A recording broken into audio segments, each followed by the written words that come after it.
Welcome everyone to today's webinar. Thank you so much for joining. Today we are going to be going over some recent guidance that came out this week from the IRS, which answers a number of questions about the CARES Act and certain features of the CARES Act, such as distributions, loans, etc. So hopefully you find this a helpful session. Please ask questions in the live chat, and I'll be answering them here during the session. If you are watching this as a recording, you can always ask in the comments and we answer those questions as well. So I'd also ask you to like this video and subscribe. So we do these webinars every week. We've been doing a number of podcasts recently, so hopefully it's some good content for you. Let's get started. So just to give us a roadmap of where we're headed, we're going to be talking about, again, the new IRS guidance regarding the CARES Act. So in terms of eligibility, there was some good guidance about distributions and loans, required minimum distribution, and then finally, we'll give you some contact information. So if you have a specific question about your situation, a great way to get more information. So first off, the IRS provided additional guidance regarding who's eligible to take advantage of some of the provisions of the CARES Act. So as a baseline, let's look at the CARES Act. So under the CARES Act, a qualified individual is someone who's diagnosed with COVID-19 or has a spouse or dependent who's diagnosed with COVID-19, suffers certain adverse financial consequences, or other factors as determined by the Treasury Secretary. So this IRS notice that came out this week, Notice 2020-50, it provides some good information as far as what it means to suffer adverse financial consequences. They have essentially more bases there, and then more people who've been impacted. So as far as the additional adverse financial consequences scenarios, number one would be reduction in pay, including reduction in self-employment income.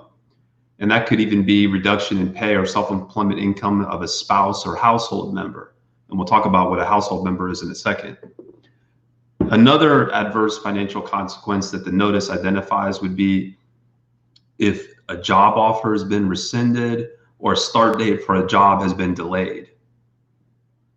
Now, as far as additional people who are impacted, the notice now clarifies that if your spouse or a member of your household has been quarantined, furloughed, or laid off, had their hours of work reduced, is unable to work due to lack of childcare, or owns or operates a business that closes or has reduced hours, that would now be someone who is able to take advantage of some of the provisions under the CARES Act, like the loan option, the higher loan option, distributions, etc.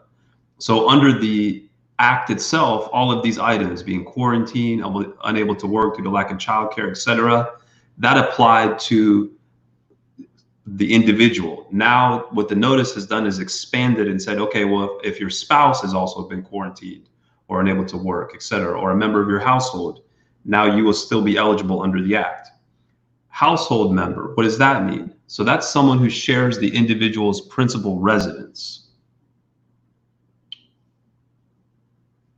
So please ask questions in the chat and we'll go through them, but otherwise we're going to keep going through these slides. So next issue where the IRS has given some good guidance would be as it relates to distributions. So again, let's first set the baseline of what the CARES Act provides, and then we can highlight the additional guidance and how that applies.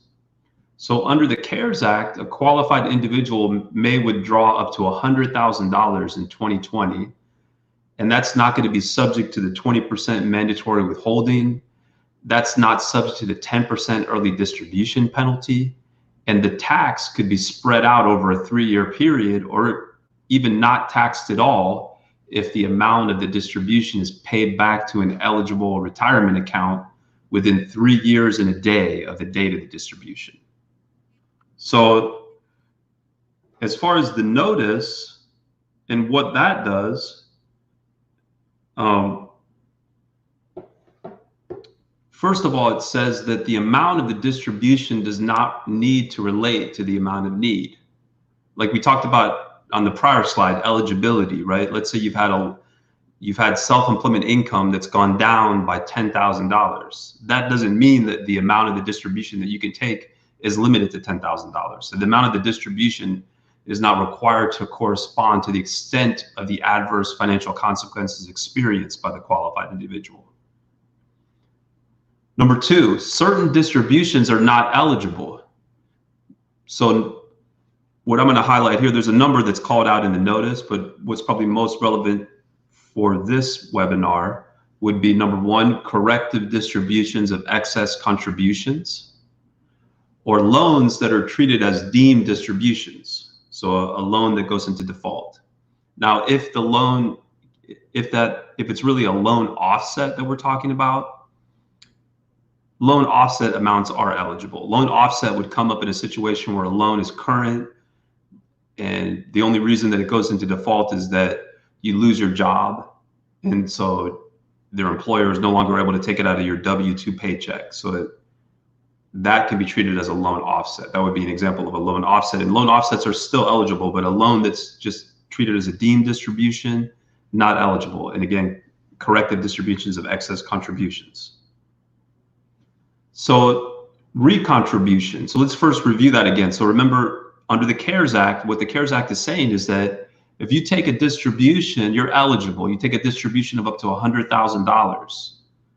You can pay that back within 3 years and a day, and the amount of the distribution is not considered taxable income. So the CARES Act, the notice gives more guidance on that recontribution, the 3 year and a day rollover. So number one, a distribution that is paid to a non-spouse beneficiary is not eligible to be recontributed. So that would be like an inherited account. You want to report the recontribution on Form 8915E. So let's say you are eligible to recontribute the money. Mechanically, you want to report that on Form 8915-E. It's limited to the amount of the CARES Act distribution. So if there were gains, like let's say you made money, you don't have to put more money in. You can't put more money in than the amount of that distribution. So it's not like a loan where you have to pay interest, right? So another point that the notice makes is that it's not subject to the one rollover per 12-month period, which applies to IRAs. So some might notice that this is similar to a 60-day rollover that applies to an IRA. So when you have an IRA, you can take money out and then put it back into the IRA or another qualified account within 60 days, and the amount that you take out is not considered a distribution. That's an indirect rollover. It's a 60-day rollover, it's also referred to. So there is a limitation on how many times you can do that. You can, in the past, you could do multiple per IRA. Like if you had multiple IRAs, you could do it, multiple times in a 12-month period. But a limitation was imposed where you could only do it once per 12-month period. So if you've done that type of indirect rollover from an IRA, or 60-day rollover, and then now you want to take a CARES Act distribution and put that back into an IRA as well, you're still going to be able to do that because this CARES Act recontribution of a distribution is not going to count towards that one rollover per 12-month period IRA limitation. Finally, in terms of filing your taxes, so if that recontribution repayment is made before you timely file your 2020 tax return, including any timely filed extension, you're not going to, of course, need to amend your tax return if you do a full repayment, right? If you take $100,000 out and then before you file your 2020 taxes, if you pay that money back to the account, then you're not going to have to go back and amend the tax return. The concept of amending the tax return that really applies if you're paying it in year 2 or year 3.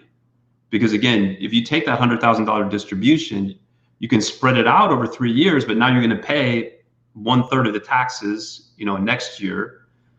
And then if you then in say year 2, you pay all the money back, then you would have to go back and file an amendment so you can recoup those taxes that were paid.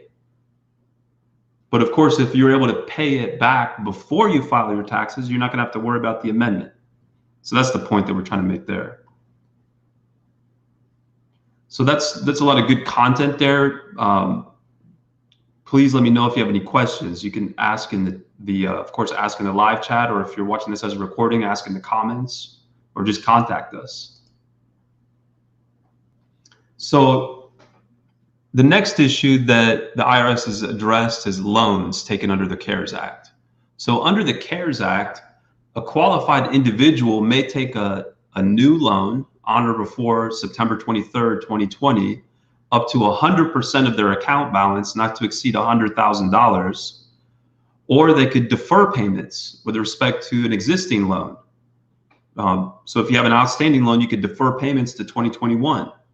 On the new loan as well, those payments are not going to start until 2021. So there's a number of advantages or features of the loans that are available to qualified individuals under the CARES Act. But some questions have come up because under the CARES Act, interest accrues during the suspension period, from when you take the loan until you start paying it again in 2021. So what the IRS has done is provided a safe harbor for suspended participant loan payments. So this is going to be, for example, you've got that outstanding loan that already was taken, then the CARES Act is enacted, you're a qualified individual, you want to suspend payments on your 401k loan so it doesn't go into default, but you want to avoid again making those payments. So the suspension would need to happen between March 27th, 2020, when the law was enacted, and the end of 2020. So it's not like the new loan where it has to be done by September 23rd. The payments need to restart at the end of the suspension. So that's going to be January if it's a monthly payment schedule, or it could be February or March if you're on quarterly, depending on that existing loan payment schedule. Under the safe harbor, you can extend the period up to 1 year. Now, the interest that accrues during that suspension period is added to the remaining outstanding principal of the participant loan, and then the loan is re-amortized at the end of the suspension, and with level repayments over the remaining term. So that's not the only way to do it, but that's what the safe harbor provides for. So they give you an example in the notice where you had a qualified individual that had a $20,000 loan, monthly payments of $368.33 over 5 years, and the last payment, was going to be in March of 2025. They paid for 3 months, qualified individual, they suspended it until January 1 of 2021. And at that point, the loan payments were re-amortized at $343.27, and the loan then was going to be paid off by March 31st of 2026. So it was extended up to 1 year. So that would be an example of how it would work under the safe harbor that the notice provides for.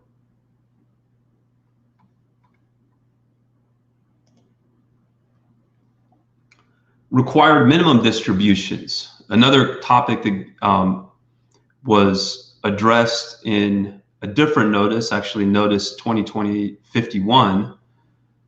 And under the CARES Act waives RMDs that would otherwise be due in 2020. And furthermore provides that if you'd already taken an RMD in 2020, you could roll over that money to an IRA or qualified plan within 60 days. So the challenge, though, is that those 60 days might have already come and gone. So what the notice provides for is more time. It's extended now to the later of 60 days, or August 31st of 2020. So if you already took an RMD in 2020, you now have until August 31st of 2020 to roll over the funds to a solo 401k or an IRA. And again, just like with the recontribution of a CARES Act distribution, it's not going to be subject to the one IRA rollover per 12-month period rule. So you don't have to worry about that tripping you up. And I see we've got a question. Thank you so much for asking that question. So let's field that question now. So if we take a distribution to purchase properties, then on year three, we want to pay the money back. Can the money be paid back by putting the property into the 401k as payment for the distribution? Okay, good question. So let's go back to the distribution slide. So let's assume that you're a qualified individual and then you you withdraw, not borrow, withdraw up to $100,000. So under the CARES Act, you have 3 years and a day to recontribute that distribution. You are not able to make an in-kind recontribution. It needs to be in cash. So no, you wouldn't be able to put the property into the 401k. So essentially you would be giving yourself almost like an interest-free loan, but economically speaking, but you would need to put cash back. You wouldn't be able to put that property back. Good question.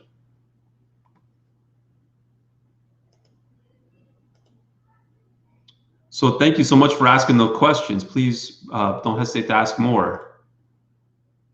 I'll put up our contact information here as we're waiting to see if anyone else has any more questions. You can contact us at business@mysolo401k.net, 1-800-489-7571. If you're, again, watching the video as a recording, please, you can ask questions in the comments or just contact us here. Again, please like this video. Please subscribe for more videos like this. We do weekly webinars. We've been doing a number of podcasts, so hopefully it's helpful information to the community. So thank you so much for watching. Everyone have a great day.